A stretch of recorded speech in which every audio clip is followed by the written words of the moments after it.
everyone, welcome back to my channel. Today we'll be talking about my experience with APUSH. Before we start, it would be great if you could subscribe to my channel, click on the bell icon, and give this video a thumbs up because that really helps out my channel. Before I start this video, I do want to give a disclaimer that each AP class is different and I'm only saying my experiences. We had a lot of reading. And it depends on your school, but I would say APUSH by far has the most reading compared to any other AP course.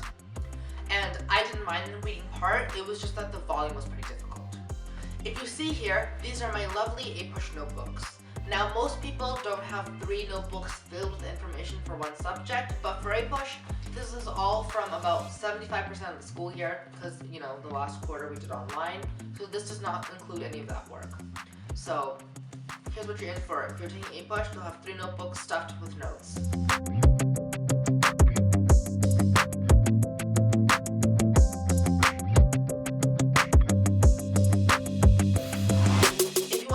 Why I chose APUSH, click this video up here where I talk about my process for choosing AP classes.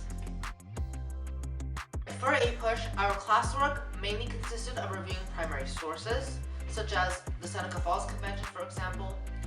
And with this, it was really helpful to improve our historical analysis skills, so we just annotated the documents and reviewed them in class. Our homework was mainly just reading, like I mentioned earlier. Tests and quizzes, what everybody wants to know, I'm sure.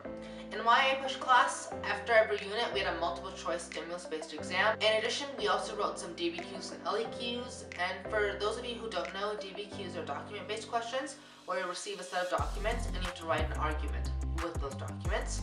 And an LEQ is a long essay question, where you don't receive any documents and you write the essay without documents.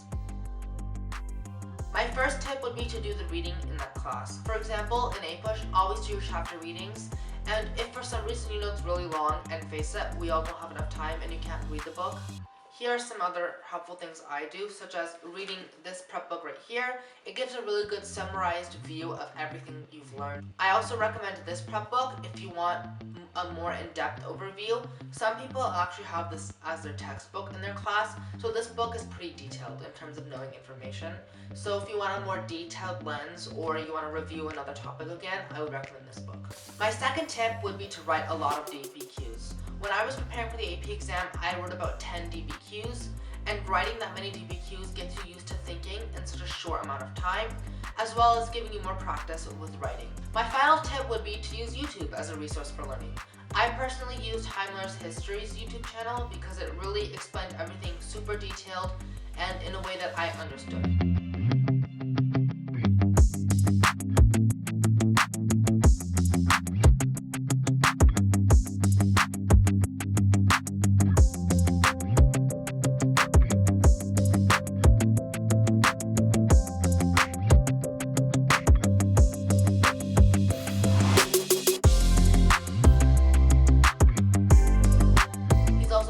So you like some of his jokes.